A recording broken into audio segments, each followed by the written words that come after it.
அன்னைக்கு பார்த்தீங்கன்னா ஃப்ரெண்ட்ஸ், இந்த வெங்காயம் கட் பண்ணுறது, அதுக்கப்புறமா தக்காளி, கேரட் எல்லாம் கட் பண்ணுறது, அதே இதில் வந்து முட்டை கலக்கிறதுக்கு ஒரு ஆப்ஷன் கொடுத்துருந்தாங்க.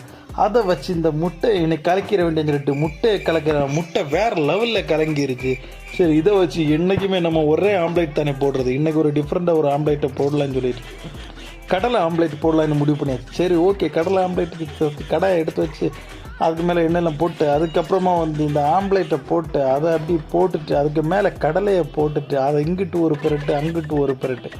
அப்போ வந்து முட்டை வந்து ஓரளவு சூப்பராக வெந்துருச்சு. அதுக்கப்புறமா வந்து கடாயிலேருந்து முட்டையை தூக்கி பிளேட்டில் போட்டால் வேறு லெவலில் இருந்துச்சு. பார்க்குறதுக்கு இது என்னடா டிஃப்ரெண்ட்டாக இருக்குது அப்படின்னு சொல்லிட்டு பார்த்தா கடலை எல்லாம் வந்து சூப்பராக முட்டையில் வந்து ஒட்டி இருந்துச்சு. சரி, ஓகே, டேஸ்ட் பண்ணலான்னு சொல்லிட்டு டேஸ்ட் பண்ணி பார்த்தா நார்மலாக முட்டை சாப்பிட்றது மாதிரி தான் இருந்துச்சு. இருந்தாலும் அங்கங்கே அந்த ஒரு கடலை டேஸ்ட்டு கொஞ்சம் டிஃப்ரெண்ட்டாக இருந்துச்சு. ஓகே.